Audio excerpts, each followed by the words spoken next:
Hey guys, welcome to video class. మనం organizational theory and బిహేవియర్లో unit 1 చూసాము last వీడియోలో. ఇంట్రొడక్షన్ పార్ట్ అంటే ఇంట్రొడక్షన్ అబౌట్ ఆర్గనైజేషన్ చూసాము. ఇక్కడ మీరు సిలబస్ కాపీ చూస్తే first part this part organization part complete చేసాం లాస్ట్ వీడియోలో. సో ఈ వీడియోలో ఆర్గనైజేషనల్ బిహేవియర్ అంటే ఏంటో చూద్దాం. The actual core concept of your subject organizational behavior. Okay,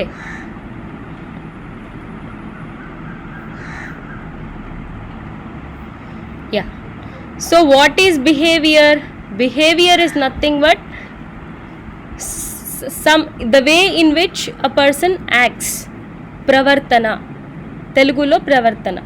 So let us see the meaning of organizational behavior. So behavior anadi normal psychological concept. Okay, subject wise చూస్తే మనం, కానీ ఇక్కడ మీకు ఒక కామర్స్ స్టూడెంట్కి ఏం అవసరం? Only you are bothered about organisational behaviour, ఎందుకంటే you learn about companies and how they work, organisations. So ఒక ఆర్గనైజేషన్లో ఎన్ని టైప్స్ ఆఫ్ బిహేవియర్ ఉంటుంది, ఎందుకు ఆ బిహేవియర్స్ ఉంటాయి, సో డిఫరెంట్ బిహేవియర్స్ని ఎలా హ్యాండిల్ చేయాలి, ఇదంతా ఈ సబ్జెక్ట్లో మీకు ఉంటుందమ్మా. Okay, so let us see the meaning now. Organizational behavior is the study and application of knowledge about how people, individuals and groups act in organizations. So individuals కానీ అంటే ఒక పర్సన్ కానీ లేదా గ్రూప్ ఆఫ్ పీపుల్ కానీ టుగెదర్గా ఎలా వాళ్ళు act చేస్తారో, ప్రవర్తిస్తారో మనం నేర్చుకుంటాం. It does this by taking a system approach. System approach అంటే ఏంటి? మనం లాస్ట్ వీడియోలో చూసాం. కన్సిడరింగ్ a whole organization అంటే input, process and output and feedback. Okay, with some external environment and with some internal environment. Last వీడియోలో ఇది చూసాం కదా, సిస్టమ్స్ అప్రోచ్. సో ఒక ఆర్గనైజేషన్ని కనుక మనం ఒక సిస్టమ్ కింద కన్సిడర్ చేస్తే ఇన్పుట్స్ ఏముంటాయి మనకి? 4 M's అంటే 4 M's ఇన్పుట్స్ మ్యాండేటరీగా: money, men, material, machinery. So ఇక్కడ ఎవరికి వేటికి బిహేవియర్ ఉండదు, ఒక్కటే ఎంకు ఉంటుంది, మెన్. మెన్ అంటే in sense people, individuals. Okay, so వాళ్ళ behaviour we will study in the form of systems approach here. That is, it interprets people organizational relationships in terms of the whole person, whole group, whole organization and a whole social system. Okay, so relationships చదువుకుంటాం అన్నమాట. ఇక్కడ different people organisation అంటే ఒక కంపెనీలో మనకి మన సుపీరియర్తో ఉన్న relation కానీ, మనకి మన సబార్డినేట్తో ఉన్న రిలేషన్ కానీ, మనకి మన కొలీగ్స్తో ఉన్న రిలేషన్ కానీ, ఓకే, మన దగ్గర ఉన్న వర్కర్స్తో ఉన్న రిలేషన్ కానీ, మన కస్టమర్స్తో ఉండే రిలేషన్, మన వెండర్స్తో ఉండే రిలేషన్, మన సప్లయర్స్తో ఉండే రిలేషన్, మన డిస్ట్రిబ్యూటర్స్తో ఉండే రిలేషన్, ఓకే, మన షేర్ హోల్డర్స్తో ఉండే రిలేషన్. సో డిఫరెంట్ రిలేషన్స్ ఉంటాయి ఒక ఆర్గనైజేషన్ అంటే. So people organization relationship in the term of ఎలా అంట, in the perspective of a person. So ఒక పర్సన్ని తీసుకొని ఆ పర్సన్ పర్స్పెక్టివ్లో నేర్చుకుంటాము. మళ్ళీ anyways every company, most of the companies will work in the form of teams. So గ్రూప్లో బిహేవియర్ ఎలా ఉందో అండర్స్టాండ్ చేసుకుంటాము. మళ్ళీ కంప్లీట్ ఆర్గనైజేషనల్ బిహేవియర్ ఎలా ఉందో అండర్స్టాండ్ చేసుకుంటాము. మళ్ళీ కంప్లీట్ సోషల్ సిస్టమ్ అంటే మన ఇండస్ట్రీ, సోషల్ సిస్టమ్ అంటే ఇండస్ట్రీ కానీ సొసైటీతో, మన కంపెనీ సొసైటీ రిలేటెడ్ ఏం వర్క్ చేస్తుంది, అక్కడ డిఫరెంట్ బిహేవియర్స్ మనం అండర్స్టాండ్ చేసుకుంటాము. Okay, its purpose is to build better relationships by achieving human objectives, organizational objectives and social objectives. ఎందుకు మరి ఒక మనిషి ప్రవర్తనని ఎందుకు మనం అర్థం చేసుకోవాలి? Because human became the major, human resources are the major asset of a company. ఇంతకుముందు మనకి ఒక మెషిన్కి ఈక్వల్గా మనిషిని చూసేవాళ్ళు, బట్ నా they are assets to the company. So వాళ్ళ నాలెడ్జే మన ప్రాఫిట్, మన ఎంప్లాయీ నాలెడ్జే మన ప్రాఫిట్. సో వాళ్ళ బిహేవియర్స్ని అర్థం చేసుకుంటే మనం వాళ్ళ గోల్స్ సాటిస్ఫై చేయగలగచ్చు, యాజ్ వెల్ యాజ్ మన company goals, organisational objectives satisfy చేయొచ్చు, అండ్ యాజ్ వెల్ యాజ్ టుగెదర్గా ఎంప్లాయీస్ ఆర్గనైజేషన్ కలిసి సొసైటీకి కూడా బెనిఫిట్ చేయొచ్చు. సో ఈ రీజన్ కోసం we will be studying the organisational behaviour. Okay, it refers to the behavior of individuals and groups within the organizations and the interactions between the organizational members and their external environments. Okay, ఇందాక నేను చెప్పాను కదా systems approach అంటే దానికి ఒక internal environment అంటే company inside, external environment అంటే కంపెనీకి ఉండే political effect, okay, economical effect, ecological effect, social effect, technological effect, ఇవన్నీ కన్సిడర్ చేసి ఎక్స్టర్నల్ ఎన్విరాన్మెంట్ అనాలిసిస్ చేస్తాం. ఓకే, సో మనం ఆ విధంగా individual and group behaviour understand చేసుకున్నప్పుడు బెస్ట్ రిలేషన్షిప్స్ మనం మెయింటైన్ చేయొచ్చు. ఒకరి ప్రాబ్లం మనకు అర్థమైనప్పుడు వాళ్ళని బెటర్గా మనం డీల్ చేయగలుగుతాం.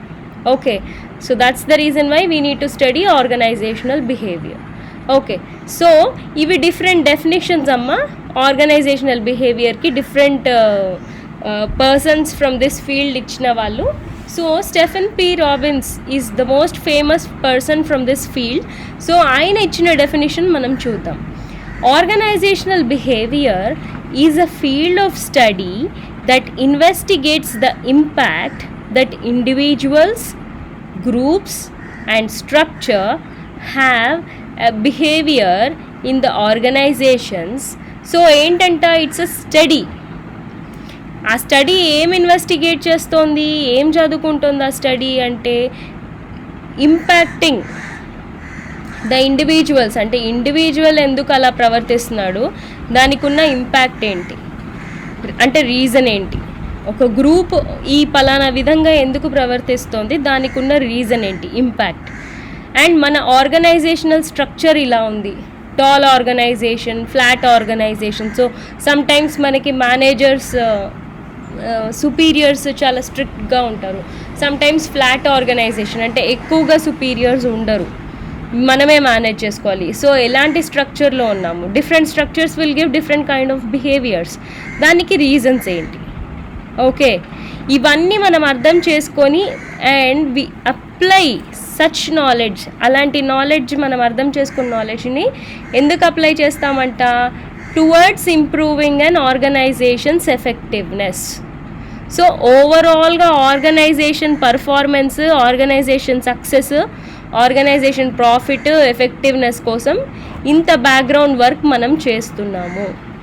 Okay, so we study people అంటే ఒక సింగిల్ పర్సన్ బిహేవియర్, లేదా గ్రూప్ బిహేవియర్, లేదా కంప్లీట్ ఆర్గనైజేషనల్ బిహేవియర్ స్టడీ చేస్తున్నాం.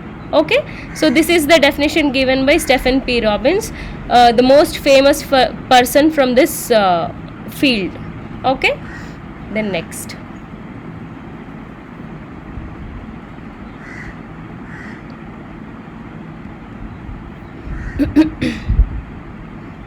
yeah, so next, goals of organizational behavior. Meaning చూసాం కదా, డెఫినేషన్ చూసాం కదా. So let us see the goals. అసలు ఇంత ఒక పర్సన్ బిహేవియర్ని ఇంత అనలైజ్ చేస్తూ పోతే, think of big companies, global companies. So global కంపెనీస్లో imagine the number of employees ఒక్కొక్క కంపెనీలో. సో ఒక్కొక్క ఇండివిజువల్ పర్సన్ బిహేవియర్ అర్థం చేసుకుంటూ పోవడం ఎంత కష్టం, కానీ still though they are planning to do that. Why? ఎందుకంటే ఈ గోల్స్ ఉన్నాయి వాళ్ళకి. ఏంటి? డిస్క్రైబ్. First one describe. ఏంటి? The first goal is to describe systematically how people behave under a variety of conditions. Achieving this goal allows managers to communicate about human behavior at work using a common language. So there will be different kind of situations in the company. Sometimes workload చాలా ఎక్కువ ఉండొచ్చు, sometimes వర్క్లోడ్ తక్కువగా ఉండొచ్చు, sometimes మోడరేట్గా ఉండొచ్చు. Okay, వర్క్లోడ్ అంటే ఎంత work ఆఫీస్లో మనకు ఉంది అనేది. సో వర్క్లోడ్ హెవీగా ఉన్నప్పుడు మనకి, అందుకే ఇక్కడ వెరైటీ ఆఫ్ కండిషన్స్ అంటున్నారు కదా. లోడ్ హెవీగా ఉంది, వాళ్ళ ఫ్యామిలీలో ఏవో ఇష్యూస్ ఉన్నాయి, ఓవర్ టైం చేయమంటున్నాం, వీకెండ్స్ వర్క్ చేయమంటున్నాం. సో ఆ ఎంప్లాయీ ఎలా రియాక్ట్ అవుతున్నాడు, అతని బిహేవియర్ ఏంటి. So if we study all such kind of behaviours, ఈ పలానా సిచ్యువేషన్లో ఎంప్లాయీ ఇలా యాక్ట్ చేస్తాడు అని ఒక అండర్స్టాండింగ్, ఒక డిస్క్రిప్షన్ మనకి వస్తుంది. So that we can describe the behaviours in the company. So అప్పుడు నీకు ఎవరిని అప్రోచ్ అవ్వాలి ఆ మూమెంట్ అనేది అర్థమవుతుంది. ఓకే, ఏ ఎంప్లాయీని అప్రోచ్ అయితే నీ వర్క్ అయిపోతుంది అనేది నీకు అర్థమవుతుంది. ఒక పర్సన్కి ప్రాబ్లం ఉంది, ఫ్యామిలీ ఇష్యూ ఉంది, ఆ ఇష్యూ ఉన్న రోజు నువ్వు ఆఫీస్కి రమ్మంటే వస్తాడేమో, మేబీ జాబ్ పోతుందనే భయానికి వస్తాడేమో, maybe he may not contribute properly, ఆ రోజు వర్క్ సరిగ్గా చేయకపోవచ్చు, అటెండెన్స్ మట్టికే ఉండొచ్చు. సో అలా జరగకుండా నీ వర్క్ ప్రాపర్గా సక్సీడ్ అవ్వాలి అంటే నువ్వు ఎవరిని అప్రోచ్ అవ్వాలి. సో అది ఈ గోల్ ద్వారా తెలుస్తుంది. Then next, understand. A second goal is to understand any people behave as they do. The managers would be frustrated if they could talk about behavior of their employees but not understand the reasons behind those actions. So every single mind is different from other mind. So ఒక్కొక్క mind ఒక్కొక్క kind of reaction ఇస్తుంది based on the complete situations around them. Okay, what kind of situations they are facing in their life, based on that they react. కొందరు క్రిటిసిజంని తీసుకోగలుగుతారు, కొందరు maybe childhood నుంచి criticism తీసుకున్న వాళ్ళు criticism తీసుకోలేకపోవచ్చు. Okay, and కొందరు hard work చేయగలుగుతారు, people who are healthy. కొందరు కొంచెం అన్హెల్దీగా ఉంటారు employees, so they may not be able to do overtime work. So every person is different from other person and they behave as they do. వాళ్ళు ఏం చేయబోతున్నారో అది వాళ్ళ బిహేవియర్లో డెఫినెట్గా మనకి చూపిస్తారు. So it would be frustrated for a manager to talk about the behaviour. ఎందుకంటే మనకు కావాల్సింది వర్క్. అక్కడ నువ్వెందుకు ఇలా బిహేవ్ చేసావు, నీ ప్రాబ్లమ్స్ ఏంటి, ఈ డిస్కషన్ అంతా చేయటం వాళ్ళ కష్టం. సో నువ్వు గనక if you remember their behaviour, if you try to understand your employee, then you can provide best solutions for them and you can also make your work get done. Me work కూడా అయిపోతుంది, as well as వాళ్ళకు కూడా మీరు solution ఇచ్చిన వాళ్ళు అవుతారు వాళ్ళని అర్థం చేసుకుంటే. ఓకే, దెన్ నెక్స్ట్, ప్రెడిక్ట్ అంటే the managers would have capacity to predict which employees might be dedicated and productive or which one might have absent and cause problem, and thus the managers could take preventive actions. ఒక employee ఉంటాడు, join అయిన దగ్గర నుంచి leaves పెడుతూనే ఉంటాడు, very careless about work ఉంటాడు. ఒక employee ఉంటాడు, from starting very dedicated work ఇస్తూ ఉంటాడు. Okay, so when we observe those behaviours only we come to such kind of conclusions. ఆ ప్రెడిక్షన్స్ అలా గెస్ చేయగలుగుతాం. మనం గెస్ చేస్తున్నామంటేనే వాళ్ళ బిహేవియర్స్ చూస్తాం. అప్పుడు ఏం చేయొచ్చు, మన గెస్సింగ్ ద్వారా ప్రివెంటివ్ యాక్షన్స్ తీసుకోవచ్చు. ఓకే, కొన్ని న్యూస్ మొదలే చెప్పకపోవచ్చు, ఆన్ ద స్పాట్ ఇంటిమేట్ చేయొచ్చు. ఎందుకంటే మొదలే చెప్తే వాళ్ళకి వాళ్ళ ప్రిపరేషన్, వాళ్ళ ప్లాన్స్తో వాళ్ళు రావచ్చు. సో ఒక మేనేజర్గా అన్ని ఇష్యూస్ నీకు రాకుండా ఉండడానికి నువ్వు మొదలే ఒక ప్రివెంటివ్ యాక్షన్ తీసుకోవడానికి నువ్వు వాళ్ళ బిహేవియర్ అనేది అర్థం చేసుకోవాలి. To predict, to guess. Okay, then next, finally to control. The final goal of organizational behavior is to control and develop some human activity at work. Obviously, when you understand why someone is behaving, ఒకరు ఒక విధానంగా ప్రవర్తిస్తున్నారు అంటే వాళ్ళని control చేయడం కూడా మనకి easy అవుతుంది. వాళ్ళు అలా ఎందుకు చేస్తున్నారో దాని వెనకాల రీజన్ మనకు తెలిసినప్పుడు. Okay, Since managers are held responsible for performance outcome, they are vitally interested in being able to make an impact on employee behavior. Okay, so performance అవుట్కమే మేనేజర్కి ముఖ్యం. Actually not about your personal problems, employee personal problems కాదు. కానీ they are vitally interested in being able to make an impact on employee behaviour. ఎందుకు?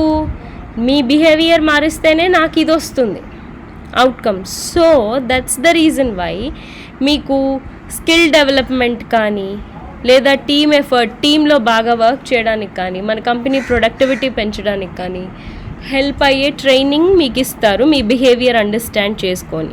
Okay, controlling అంటే మీకు ఏమంటారు, ఈ వర్క్ ఇలా చేయాలి, ఈ వర్క్ ఇలా చేయకూడదు, కంట్రోలింగ్ అనేది చేస్తారు managers. Need to be able to improve results through the actions they and their employees take, and organizational behavior can aid them in the pursuit of this goal. Okay, so ఓవరాల్గా మనకి control చేయడానికి, మన goal reach అవ్వడానికి understanding organisational behaviour help అవుతుంది. So ఈ subject goals ఇవన్నమాట. ఒక manager ఈ 4 చేయడానికి మన బిహేవియర్ని అండర్స్టాండ్ చేసుకోవాలి. Okay, then next topic, nature of organisational behaviour or features of organisational behaviour. First one, ఇక్కడ ఏమిచ్చారు? Organisational behaviour is recent origin and developing as a separate field of study. It has properly progressed in the latter half of the 20th century. So 20th centuryలో ఇది బాగా యూసేజ్లోకి వచ్చింది, or understanding the behaviour of employees. So దీని features ఏంటి చూద్దాం. First one, it's a separate field of study obviously. So understanding behaviours is one part of psychology, but it's separate field of study. ఎందుకంటే only organizational behaviour మనం study చేస్తున్నాం, not the complete behaviour of human beings. Okay, ఈ కంపెనీలో ఈ సిచ్యువేషన్లో ఎందుకు ఈ employee ఇలా ఉన్నాడు, అంతే ఇక్కడ కన్సర్న్, అంతకు మించి మనకు అవసరం లేదు. Okay, many researches and analysis have been done in this field, but it is not still accepted as a science. సైన్స్గా ఎందుకు యాక్సెప్ట్ చేయలేకపోతున్నారు? ఎందుకంటే సైన్స్ అంటే ఒక ఎక్స్పెరిమెంట్ చేస్తాము, అందులో 0.1% ఒక కెమికల్ ఒక ఎక్స్పెరిమెంట్లో వేస్తే అది ఇంత 0.5% రిజల్ట్ ఇస్తుంది అనేసి మనకి యాక్యురేట్ వాల్యూస్ సైన్స్లో ఉంటాయి విత్ ఎక్స్పెరిమెంట్స్. కానీ ఇక్కడ ఒక్కొక్క బ్రెయిన్ ఒక్కొక్కలాగా రియాక్ట్ అవుతుంది. So every person's mindset is different, every person psychology is different. So దాని బేసిస్లో వాళ్ళు రియాక్ట్ అవుతారు. కాబట్టి how much ever researches you do, how much ever analysis you do, still there is something new you need to learn here. Okay, ఇంకా కొత్తదేదో తెలుసుకోవాల్సింది ఉంటుంది, ఎందుకంటే ఒక్కొక్క మైండ్ ఒక్కొక్క లాగా రియాక్ట్ అవుతుంది. There is no foundation of basic concepts that may guide its development as a science. Okay, there will be appropriate to call it a field of study rather than discipline. So discipline అనే ఒక pure specialized subject లాగా, like ఇప్పుడు for suppose మనకి human resources ఉంది, marketing ఉంది, finance ఉంది. So అలా separate discipline అని చెప్పలేకపోతున్నాం. ఇది ఓన్లీ ఒక field of study and it's an on going process. కంటిన్యూస్గా చేంజ్ అవుతూనే ఉంది, ఒక డిసైడెడ్ ఫ్యాక్ట్ అంటూ లేదు. ఎందుకు అంటే అగైన్ సేమ్, ఇవాళ నువ్వు సెర్చ్ చేసిన శాంపిల్ గ్రూప్, నీ రీసెర్చ్లో 100 మెంబర్స్ పైన సెర్చ్ చేసావు, 100 మైండ్ సెట్సే నువ్వు తెలుసుకున్నావు. నీ కంపెనీలో మేబీ 2000 ఎంప్లాయీస్ ఉండొచ్చు, 2000 mind sets, 2000 people minds think in 2000 different ways. So it's a field of study. Okay, then next, it is an applied science. Science కాదు కానీ అప్లైడ్ సైన్స్ అంట. ఎందుకు? ఓవరాల్గా మనం ఇది కూడా ఎందుకు చేస్తున్నామంటే to solve problems only. Okay, of organizations related with human behaviour. కాబట్టి ప్రాబ్లమ్ సాల్వ్ చేస్తున్నాం కాబట్టి మనం కనుక్కున్న దాని ద్వారా it is an applied science. So these are concentrated in place of fundamental researches. Though many of the researches may be carried in laboratory, but behavior of an individual cannot be analyzed. So ఇందాక నేను చెప్పింది mind set ప్రకారం behaviour ఉంటుంది, మనం analyse చేయలేం. Therefore organizational behaviour is both science as well as art. So science అంటే experiments చేస్తాము, behaviours understand చేసుకుంటాం. కానీ ఇట్స్ అన్ ఆర్ట్ ఆల్సో. అంటే art of reacting to something. మన యాటిట్యూడ్ అనేది మారుతుంది. సమ్టైమ్స్ చాలా కోపంగా ఉండొచ్చు, బట్ మేబీ నువ్వు నీ బాస్తో ఉన్నావు, so there you show a different kind of attitude. బాస్తో ఉన్నావు, కోపంగా ఉన్నావు, నీ యాటిట్యూడ్ వేరే ఉంటుంది, నీ రియాక్షన్ వేరే ఉంటుంది. కోపంగా ఉన్నావు, ఇంట్లో ఉన్నావు, నీ రియాక్షన్ వేరే ఉంటుంది. So it depends on our reactions. The art of expressing something. ఎమోషన్సేగా ఇవన్నీ, భయము, కోపము, లవ్, దెన్ బాధ, సాడ్నెస్, ఇవన్నీ ఎమోషన్స్. సో మనం సిచ్యువేషన్ని బట్టి ఎక్స్ప్రెస్ చేస్తాం, దాన్ని బట్టి బిహేవియర్ వస్తుంది. కాబట్టి it's an applied science. Okay, then next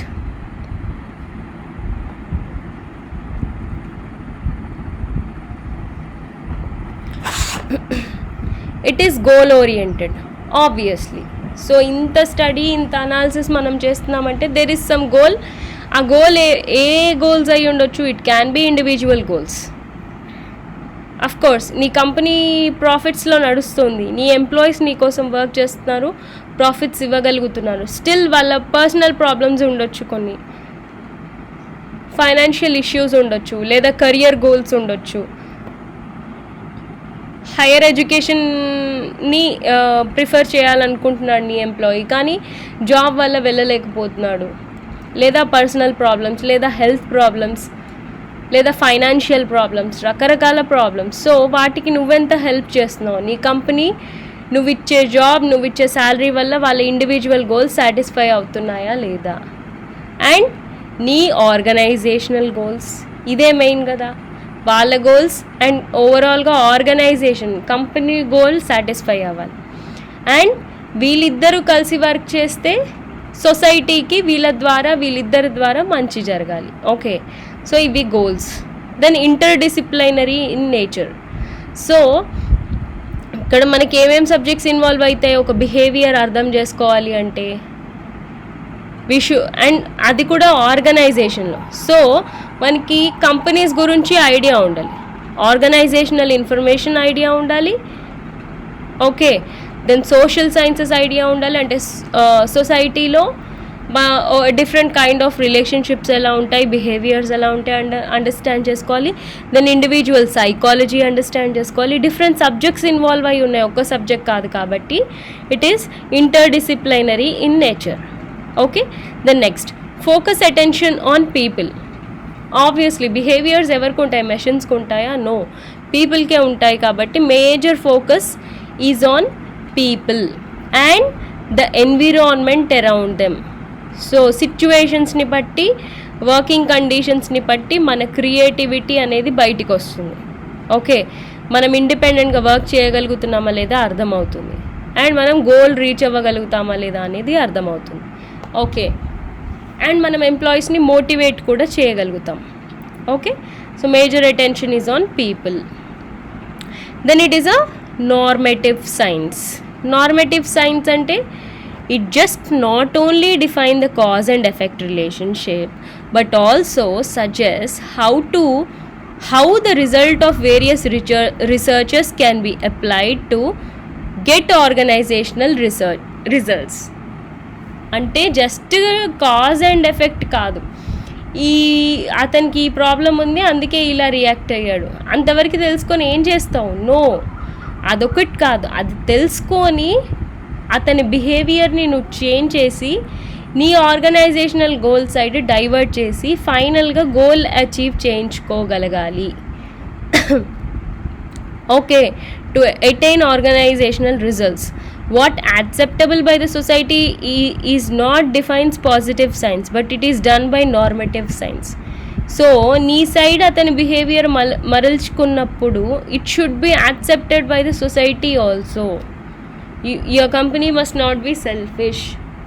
okay, so something you're doing, it must be legal and it must be in relation to ethics, values, moral. Okay, so మంచి పనే చేయాలి. దానికి ఈ నార్మేటివ్ సైన్సే మనకి హెల్ప్ చేస్తుంది. ఎందుకంటే from the scratch will understand అతని situation ఇది, అతను ఇలా బిహేవ్ చేశాడు, సో దాన్ని నేను ఇలా చేంజ్ చేయాలి, నా గోల్ సైడ్ ఇలా మరల్చుకోవాలి, దానివల్ల నేను బెనిఫిట్ అవ్వాలి, అతను బెనిఫిట్ అవ్వాలి, సొసైటీ బెనిఫిట్ అవ్వాలి. Okay, so this is all about features of organisational behaviour. Then next, scope of organizational behavior. The scope of OB may be summed up in the words Stephen P. Robbins. So చెప్పాను కదా, Stephen P. Robbins is the most famous person from this field అని. So ఆయన చెప్పిన scope ఏంటో చూద్దాం in his words. So OB is a field of study that investigates the impact that individuals, groups and structure have on behavior with organizations for the purpose of applying such knowledge towards improving a organizational effectiveness. ఎక్కడ చెప్పాను ఇది? డెఫినేషన్లో చెప్పాను, అతను ఇచ్చిన definition ఇది. Okay, so individual, group and organization behaviours understand చేసుకొని మనం organisational effectiveness అనేది పెంచుతున్నాము.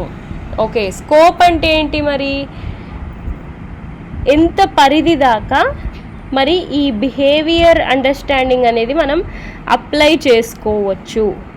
ఓకే, బార్డర్స్, ఏ బార్డర్ దాకా మనం ఇది అప్లై చేయొచ్చు, ఇందులో కనుక్కున్న రూల్స్, రెగ్యులేషన్స్. ఓకే, సో ఒక పర్సన్కి అయితే ఇండివిజువల్ బిహేవియర్కి స్కోప్ ఎక్కడి దాకా ఉంటుందంటే పర్సనాలిటీ. సో అతని పర్సనాలిటీ మే చేంజ్. ఎందుకంటే స్టూడెంట్గా ఫర్ సపోజ్ బీటెక్ 4th ఇయర్లో కానీ డిగ్రీ ఫైనల్ ఇయర్లో ఉన్న స్టూడెంట్ కానీ వాళ్ళ పర్సనాలిటీ స్టూడెంట్గా ఉన్నప్పుడు డిఫరెంట్గా ఉంటుంది. But when you join a company it will start changing. ఎందుకంటే you will start earning money, you will start learning many new things in the company, you will start understanding the organisation's culture, work culture అనేది నేర్చుకుంటారు. So first చేసిన company maybe first private కంపెనీలో చేయొచ్చు, then again ఒక government job వచ్చి government company side shift అవ్వచ్చు, లేదా నీ ప్రొఫెషనే చేంజ్ చేసుకోవచ్చు. So it's a continuous learning. You keep on learning things based on that your personality keeps on changing. Yes or no? And మీ perceptions కూడా మారుతాయి. పర్సెప్షన్ అంటే ఏంటి? How we are looking at something, అంటే ఒక సిచ్యువేషన్ని అండర్స్టాండ్ చేసుకుంటున్నాము. So how we are understanding that. ఒక సిచ్యువేషన్ ఉందంటే అదే సిచ్యువేషన్ అదే విధానంగా అందరి మైండ్స్కి అర్థమవుతుందా? నో. ఒక్కొక్క మైండ్ ఒక్కొక్కలాగా ఆ సిచ్యువేషన్ అర్థం చేసుకుంటుంది. సో మన పర్సెప్షన్స్ మారుతాయి. Okay, then values and attitudes మారుతాయి. మేబీ ప్రీవియస్లీ నీకున్న వాల్యూస్ వేరే, but when you join an MNC, you will be working with diversified workforce. You may work with a person from China, person from US, person from Canada, person from London, person from India, then from South Africa. So ఇన్ని కంట్రీస్తో ఒక team form అయింది అనుకోండి, అంతమందితో నువ్వు work చేస్తుంటే you will learn different values. So అందులో నుంచి ఒక్కొక్క mind set ఒక్కొక్కటి గ్రాస్ప్ చేసుకుంటుంది. అందరూ అన్నీ నేర్చుకోరే, మనకి ఏది నచ్చితే అదే మనం నేర్చుకుంటాం. So that will become our value. మన వాల్యూ బేసిస్లో మన యాటిట్యూడ్ మారుతుంది. యాటిట్యూడ్ అంటే ఏంటి మరి? How we react to something. తెలిసి మనం ఇచ్చే రియాక్షన్ అనమాట, తెలియకుండా ఇచ్చే రియాక్షన్ కాదు. ఒక సిచ్యువేషన్లో నేను ఇలా ప్రవర్తించాలి అని అనుకుంటున్నాను అని నువ్వు మొదలే అనుకొని అలా ప్రవర్తిస్తున్నావు అంటే that is called as attitude. Okay, then next learning. So ఇవన్నీ చేసినప్పుడు ఆబ్వియస్గా నువ్వు ఏదో ఒకటి నేర్చుకుంటూనే ఉంటావు కంటిన్యూస్గా. తప్పు చేసినా నేర్చుకుంటావు, కరెక్ట్ చేసినా నేర్చుకుంటావు. Okay, so when learning happens and when you benefit, motivation అనేది ఆబ్వియస్గా వస్తూనే ఉంటుంది. Okay, so motivational levels up and down అవుతూ ఉంటాయి. Okay, so up and downs అవుతాయి ఎందుకంటే నీ సక్సెస్ నీ ఫెయిల్యూర్ ద్వారా. సో వీటన్నిట్లలో ఇష్యూస్ ఉంటే మేనేజర్ మందు వేయచ్చు, అతను గనక నీ బిహేవియర్ అర్థం చేసుకోగలిగితే. Okay, then next group behaviour. So ప్రతి కంపెనీ గ్రూప్స్ లాగా వర్క్ చేస్తుంది. సో మన గ్రూప్స్ ఎలా ఫామ్ అయ్యాయి, వర్క్ గ్రూప్స్. ఇందాక ఇక్కడ ఒక గ్రూప్ చెప్పాను కదా, డైవర్సిఫైడ్ వర్క్ ఫోర్స్తో. సో అలాంటి గ్రూప్లో నువ్వు ఎలా వర్క్ చేయాలి, గ్రూప్ డైనమిక్స్ ఉంటాయి డెఫినెట్గా. ఎందుకంటే ఒక 9 బ్రెయిన్స్ కలిసి వర్క్ చేస్తున్నాయి అంటే 9 డిఫరెంట్ ఆలోచనలు వస్తాయి వాళ్ళకి. సో ఎవరి ఆలోచనని మరి మనం ఫాలో అవ్వాలి? It's again a question mark. There comes domination, there comes competition. So competition అనేది ఎప్పుడు హెల్దీగా ఉండాలి మళ్ళీ. సో వాటన్నిటిని మనం డైనమిక్స్ అంటాం. సో అవి సమ్టైమ్స్ ప్రాబ్లమ్స్ అవ్వచ్చు, సమ్టైమ్స్ ప్లస్ అవ్వచ్చు. సో అగ్రీ చేస్తే ఒక బెస్ట్ ఐడియాకి అందరు అగ్రీ చేస్తే అది ప్లస్ అవ్వచ్చు, లేదా సమ్టైమ్స్ డైనమిక్సే ప్రాబ్లమ్ అవ్వచ్చు. సో దాన్ని ఎలా ట్యాకిల్ చేయాలి, బై అండర్స్టాండింగ్ గ్రూప్ బిహేవియర్ మనకు అది తెలుస్తుంది. Then next dynamics of conflict. Conflict అంటే గొడవలు. సో అందులో కూడా డైనమిక్స్. సో రకరకాలుగా జరిగే గొడవలు, వాటిని ఎలా ట్యాకిల్ చేయాలి. ఎందుకంటే జనాలు కలిసి వర్క్ చేస్తున్నారంటేనే మిస్అండర్స్టాండింగ్స్ డెఫినెట్గా ఉంటాయి. ఉన్నప్పుడు కాన్ఫ్లిక్ట్స్ వస్తాయి, వాటిని ఎలా హ్యాండిల్ చేయాలి. Then communication. మరి ఇంతమంది గ్రూప్లో ఇంతమంది జనాల మధ్యలో కమ్యూనికేషన్ ఎట్లా అవుతుంది. Okay, then leadership. సో ఎవరి అండర్లో టీమ్మేట్స్ వర్క్ చేస్తున్నారు, వాళ్ళని ఇష్టపడుతున్నారా, ఆ లీడర్ని ఇష్టపడట్లేదా, ఇష్టపడకపోతే వర్క్ సరిగ్గా చేస్తున్నారా, చేయట్లేదా, ఇష్టపడితే ఎందుకు ఇష్టపడుతున్నారు, ఆ పాజిటివ్ బిహేవియర్ ఎందుకు వస్తుంది. ఓకే, అండ్ వాళ్ళందరూ మంచి మోరల్ అంటే మంచి వాల్యూస్ ఎథిక్స్ ఫాలో అవుతున్నారా, మంచి పనులే చేస్తున్నారా, మంచి గోలే పెట్టుకున్నారా. సో ఇవన్నీ అండర్స్టాండ్ చేసుకోవచ్చు. అండ్ ఒకవేళ వీటిల్లో ఇష్యూస్ ఉంటే మనం ఇందులో ఉన్న బిహేవియర్స్ అండర్స్టాండ్ చేసుకుంటే, ఆ బిహేవియర్కి గల కారణం మనం తెలుసుకుంటే, అది జరగకుండా చూసుకుంటే ఫ్యూచర్లో ఆ ప్రాబ్లం రాదు. ఓకే, ఇది గ్రూప్ బిహేవియర్కి స్కోప్. అండ్ ఆర్గనైజేషన్కి ఏం స్కోప్ ఉంటుంది ఒక కంపెనీకి అంటే, మన కంపెనీ క్లైమేట్ డిసైడ్ అవుతుంది మన కంపెనీ ఎంప్లాయీస్ బిహేవియర్ ద్వారా. Yes or no? క్లైమేట్ అంటే కండిషన్స్, అక్కడ ఎలా ఉన్నాయి situations, conditions. Okay, so climate decide అవుతుంది. Then for suppose Satyam Ramalinga Raju ఎగ్జాంపులే మనం చూద్దాం, సత్యం కంప్యూటర్స్ వాళ్ళది. So he had been in to a fraud, ఒక ఫ్రాడ్యులెంట్ అటెంప్ట్ చేశాడు ఆయన by changing all the accounts of his company. ఏదో something he showed extra which is not with him. So అలా చేసినప్పుడు ఆడిటింగ్లో బయటపడింది, he is no more in that company. అతని shares ఏం లేవు. It is being run by now Tech Mahindra. కానీ అప్పుడు climate imagine చేసుకోండి. సో మా కంపెనీ ఫౌండరే పెద్ద ఫ్రాడ్ అంటే నాది ఫ్రాడ్ కంపెనీ. సో ఆ కంపెనీలో ఉండే క్లైమేట్ ఎలా ఉంటుంది, ఆ కంపెనీ కల్చర్ ఎలా మారుతుంది, ఆ ఎంప్లాయీస్ కూడా ఓకే నేను ఇలా చేయొచ్చు అని అనుకోవచ్చు. ఇప్పుడు మీ బాస్ ఉన్నాడు, మీ బాస్ ఎంతసేపు ఎంజాయ్ చేయాలి, ఎంతసేపు వీకెండ్ అవుటింగ్ గురించి, ఎంతసేపు ఎక్స్ట్రా థింగ్స్ ఫ్రమ్ వర్క్ మాట్లాడుతూ ఉంటే, అతని అండర్లో ఉన్న సబార్డినేట్స్ ఎలా ఉంటారు? ఆబ్వియస్లీ లైట్ వర్క్ని లైట్గా తీసుకునే వాళ్ళే ఉంటారు. సో నీ కల్చర్ క్లైమేట్ అక్కడ డిసైడ్ అవుతుంది. సో ఎలాంటి బిహేవియర్ మేనేజర్స్కి ఉండాలి, ఎలాంటి బిహేవియర్ ఎంప్లాయీస్కి ఉండాలి మనకి ఇక్కడ అర్థమవుతుంది. Then organisational change. ఎందుకు change? Because business world is ever changing. Business environment అనేది ఇప్పుడున్న ప్రోడక్ట్ రేపు ఉండొచ్చు, ఉండకపోవచ్చు. ఓకే, అది మారుతూనే ఉంటుంది. ప్రతి ప్రోడక్ట్లో మనకు ఆ చేంజెస్ ఉన్నాయి. కంప్యూటర్స్, టీవీస్, రెఫ్రిజిరేటర్స్, ఎవ్రీథింగ్, చిన్న ఐరన్ బాక్స్, ప్రతిదీ మారుతూనే ఉన్నాయి ప్రోడక్ట్స్. సో మన కంపెనీ ఆ చేంజ్ని అడాప్ట్ చేసుకుంటుంది. ఎన్విరాన్మెంటల్ చేంజ్, ఇంతకుముందు మనకి అంత ఎఫెక్ట్ ఉండకపోయేది, బట్ ఇప్పుడు గ్లోబల్ వార్మింగ్ అని రకరకాల ఇష్యూస్ ఉన్నాయి మనకి ఎన్విరాన్మెంట్ రిలేటెడ్. సో నీ కంపెనీ మ్యానుఫ్యాక్చరింగ్ ఇండస్ట్రీలో ఉంది, ఎక్కువ పొల్యూట్ చేస్తుంది అనుకోండి, దెన్ మీకు గవర్నమెంట్ నుంచి చాలా రెస్ట్రిక్షన్స్ వస్తాయి. సో ఆ రెస్ట్రిక్షన్స్ని మరి ఎలా హ్యాండిల్ చేయాలి? So change management. లేదా మీ కంపెనీలో కొత్త సాఫ్ట్వేర్ ఇంట్రడ్యూస్ చేయబోతున్నారు, ఎంప్లాయీస్ అందరినీ నేర్చుకోమన్నారు. అంత ఈజీగా ఎంప్లాయీస్ని వాళ్ళు చేస్తున్న పని మానేసి కొత్త సాఫ్ట్వేర్ నేర్చుకొని వర్క్ చేయమనడం? సో చేంజ్ ఉందా, రెసిస్టెన్స్ కూడా ఉంటుంది. రెసిస్టెన్స్ అంటే ఆ చేంజ్ మాకు నచ్చట్లేదు, మేము చేయము అని అనటం ఎంప్లాయీస్. సో దాన్ని ఎలా హ్యాండిల్ చేయాలి, చేంజ్ని ఎలా మేనేజ్ చేయాలి?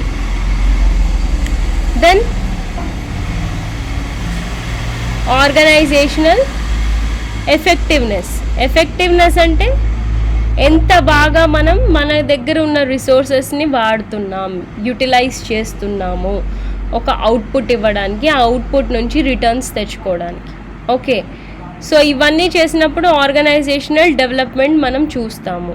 సో ఒకవేళ డెవలప్మెంట్ లేదా, again we go back, we study all the behaviours, organizational behaviours. So ఇన్ని విధాలుగా ఇంత పరిధి వరకు మనకి ఆర్గనైజేషనల్ బిహేవియర్ అప్లై చేసుకోవచ్చు, స్టడీ చేసుకోవచ్చు. Okay, so this is the scope of OB. Then next,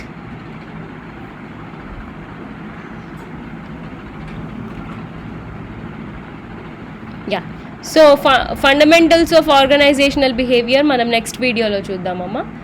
so ఈ వీడియో ఇంతటితో ఆపేస్తున్నాను. Thank you.